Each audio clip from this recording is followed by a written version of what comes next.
नाजरीन, गुनाह जितना भी बड़ा हो, इसका अंजाम इससे भी ज्यादा खौफनाक होता है। सरगोदा की 7 साला मासूम मुंतहा के साथ दरिंदगी करने वाले दरिंदे अरसलान का वो हशर हुआ जो आने वाली नस्लों के लिए एक ऐसी मिसाल बन गया है जिसे सुनकर रूह कांप उठेगी।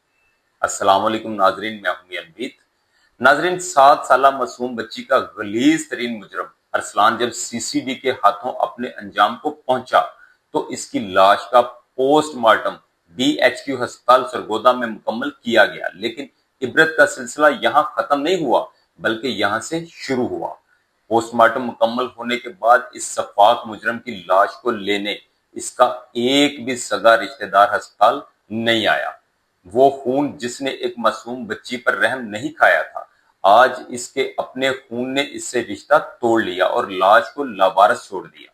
जब कोई रिश्तेदार आगे नहीं आया तो सीसीडी की टीम ने खुद इसकी तदफीन के लिए मुनव्वर टाउन के कब्रिस्तान के इंतजामिया से राब्ता किया। ये वही इलाका था जहां इस बदबख्त अरसलान का ताल्लुक था, लेकिन कब्रिस्तान वालों ने साफ इनकार कर दिया और कहा कि इस सफाक मुजरम के जनाजे और लाश के लिए हमारे कब्रिस्तान में कोई जगह नहीं।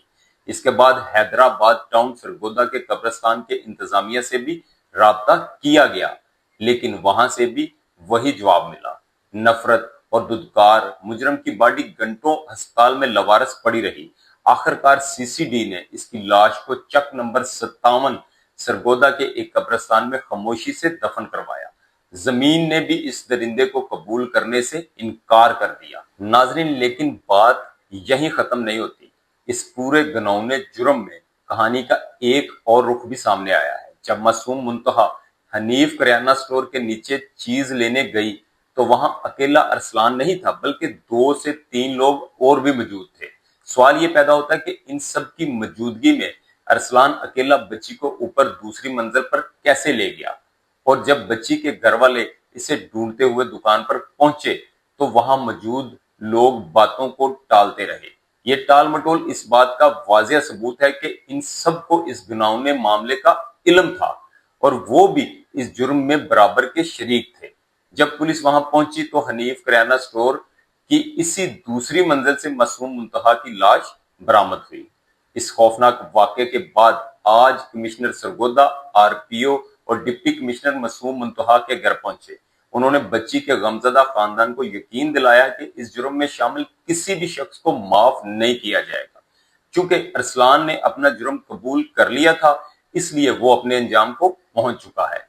लेकिन अब मासूम बच्ची की बॉडी से जो सैंपल्स लिए गए हैं, इनकी फोरेंसिक रिपोर्ट का इंतजार है।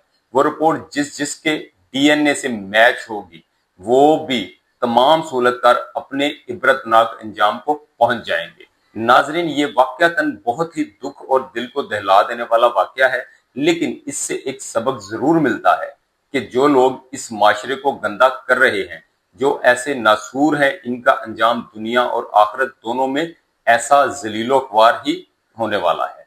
अल्लाह मासूम मुंतहा के घर वालों को सब्र जमील अता फरमाए और इस माशरे को ऐसे दरिंदों से पाक करे। मिलते हैं अगली वीडियो में, तब तक के लिए अल्लाह हाफिज। पाकिस्तान जिंदाबाद।